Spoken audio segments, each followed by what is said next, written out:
YouTube. So today I thought I would wear something super summery yellow because let's face it, here in the UK, summer has abandoned us. Literally, I went to the shop a minute ago to get food, and by food I of course mean coffee, and it was just raining, and that is not okay. So perhaps if I dress like it's summer, the weather might like be tricked into being summer again. So yes, today I'm gonna do my September TBR. I want to read a lot of books in September, although I still do need to sort of get my university books and probably make a start on reading them.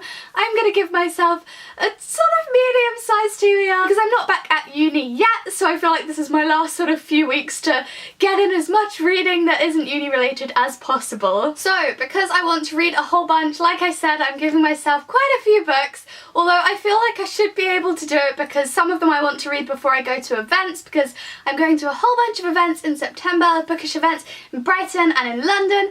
I am so excited, so excited. So first up is Nothing Tastes as Good by Claire Hennessy, and I want to read this today/tomorrow because tomorrow evening in Brighton there is an event with Claire Hennessy and 3 other authors, so I want to read it in time for that. You have Annabelle, who is dead, and then you have Julia, who is alive and she's at school and she is overweight, and Annabelle thinks that she is sort of some guardian angel, some ghostly helper sent to help Julia get happy and be happy in her life, be happy at school, and she thinks the solution to this is for her to not be overweight. So I feel like it's probably got a lot of sort of good meaningful themes in it, and I'm really excited to read it. It's not too long.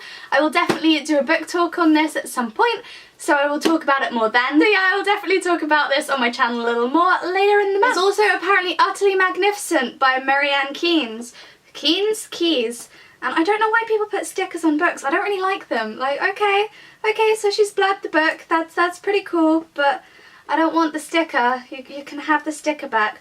Oh no, it's going to be one of those ones that doesn't come off. Okay, I'm going to do this off camera, otherwise I'm just going to destroy my book. Book number 2 on my September TBR. Uh-oh, there is a sticker on this book as well. Oh my gosh. Can we just like create a petition for no one to be allowed to put stickers on books because I hate them? This one came off okay. What's this? The BBC Radio 2 Book Club. So I'm gonna be reading the book club book.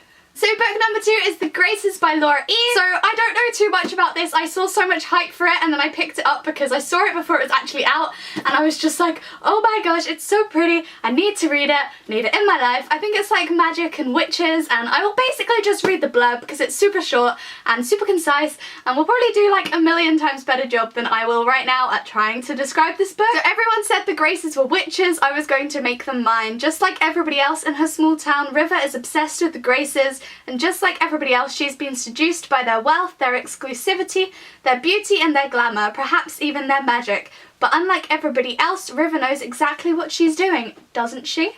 So this sounds really intriguing. I know loads of like bookish boxes have had this.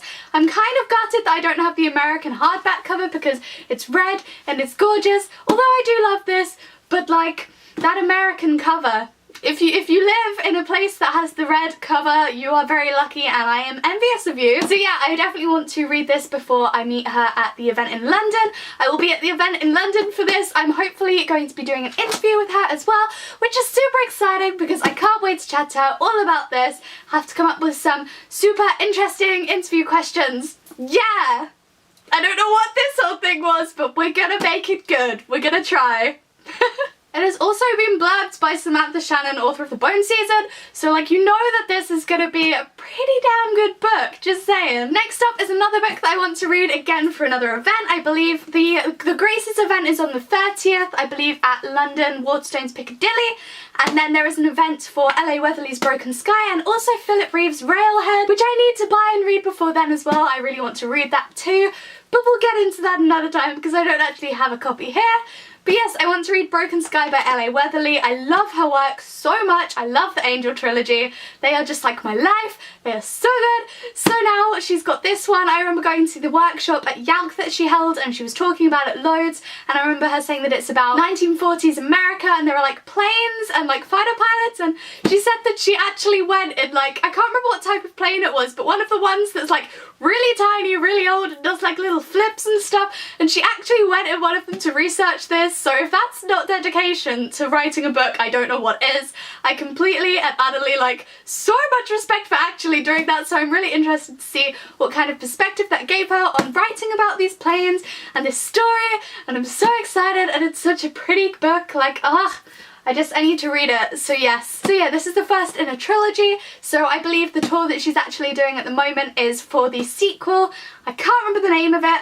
I think it's like Darkness something, but either way, I need to read this one. Next up is Sophie Croft's Adelian Elon, I think it's Elon. I'm not 100% sure how you pronounce this word, but I won this on Twitter. She was doing like a little giveaway, and I entered, and I got it, and it's even signed to me, and it says, Jazina, happy days, love Sophie. Thank you, Sophie.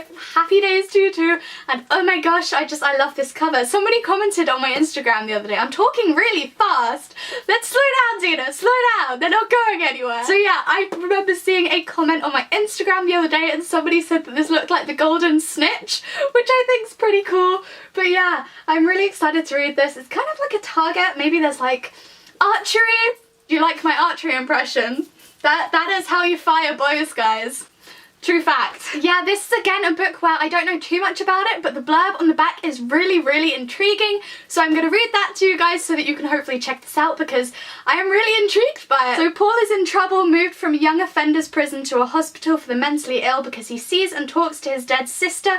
He knows she is real and she has something important to say. The doctor's methods are painful and disturbing. As treatments build up, Paul is increasingly confused about what is real and who he can trust. But he is not the only patient, not the only one who hears voices that seem connected to strange and inexplicable powers. When some of his friends are transferred to the mysterious Adelian, Paul becomes suspicious that they are destined for a sinister fate. As his grip on reality weakens, Paul must make a decision, whether to escape alone or help the others escape with him into an uncertain and dangerous future. And that just sounds so intriguing. It's one of those books that's not too long either, but the description, I want it to be longer. Like, I'm really excited to read this, and I'm in love with the cover. It's just such a pretty colour combination, and it just looks so intriguing. So yes, I will most likely do a book talk on this too, because I am determined, so determined.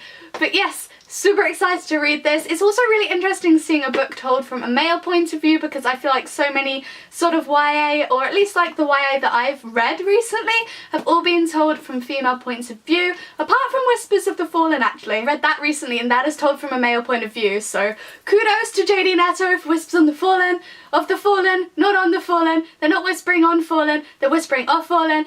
But yes, so it's really, really good to see sort of more male perspective books. So yes, gonna read this one.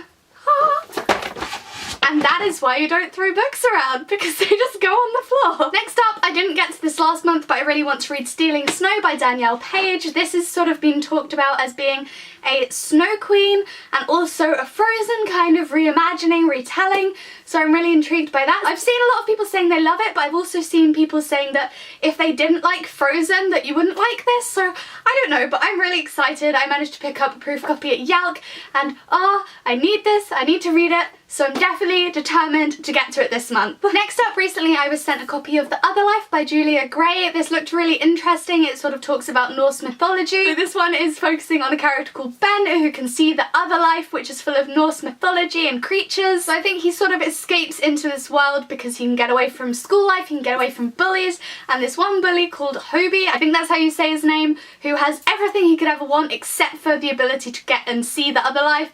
So I think there's sort of going to be friction between the two of them. So I'm really excited to read this because I'm kind of in love with this cover so much. I've actually got like a copy of the postcard on my little wall of posters over there. I don't know if you can see my poster wall, but yes, there is a postcard of this up there because I just thought it was so gorgeous. So yes, I'm super excited to read this as well. And then last but not least, I picked up a copy of Nevernight by J. Kristoff the other day because it's so beautiful. I've seen it everywhere, and look at that like gorgeous cover underneath. Oh my goodness, have you ever seen something that pretty? No, But yes, so, and it's also got these gorgeous pages. I love it so much and I can't wait to read it. I've heard so many like great things about it. I've heard so many people raving about it on social media. So when I saw it, I knew that this was one of the books that I couldn't wait for to come out on paperback like I did with Passenger and stuff like that. I needed the gorgeous hardback, so I picked that up and I'm definitely going to try and read that this month too. I'm not going to lie though, I don't actually have a clue what this is about. I just know that so many people have been raving about it and people whose sort of opinions on books that I really trust. So I know that Karen was tweeting about it a while ago from A Simple Cup of Tea as well, and it's just one of those things where you can only see so many people talk about it before you just have to cave and buy it yourself. So this is definitely like a hype pickup read book kind of thing, but I'm really excited. So yes, it's so pretty, it's so pretty. I love it. So these are the books that I want to read this month. I'm definitely gonna sort of have to read a bunch for uni as well. I'll probably do like a university book haul later this month because I still need to order quite a lot of them. But yes, these are the books that I am determined to read before uni starts. Oh my gosh, I totally just forgot. I need to get Empire of Storms as well. Empire of Storms, I need that in my life. I need to read it, which also means that I need to read Queen of Shadows because yeah, I've kind of been slacking and I've not read that yet. But yes, so also, like, imagine that Empire of Storms is also set on my shelves and that is one of the books that I'm going to read this month. Shh. Like, just imagine. I'll try and, like, Photoshop a little picture. Oh my god, okay. Oh my gosh. I'll try and, like, Photoshop a little picture here. Yes, I will read that one too. So yeah, let me know in the comments what you guys are planning on reading this month. Maybe we're reading some of the same things. I would love to hear. And I hope you have a wonderful September. So yeah, all of you who are going back to school as well, or education of some sorts like I am. I know that I'm going back on the 26th. It's quite a late start. But yes, I wish you all the best of luck. Just think of all the books that you can read over Christmas break and it will get you through any exams or anything that you're dreading this school year. But I'm really excited. I'm going into like my last year of university, which is really sad because when it's finished, I don't know what to do. It'll just be over. All 3 years of my university life will just be gone. And I'll have a degree, I hope. Don't want to jinx it there. But yes, anyway, I'm completely and utterly rambling now. I hope you have a wonderful September. And I will see you next time, guys. Bye! I keep hitting the book. What is this? So yeah, I will definitely talk about this. Oh my god. Ah! Everything is falling at me. Stop. So I actually managed to drop this down the side of my bed and all my books are like stacked up on my bed beside me. So they all fell at me. That was fun.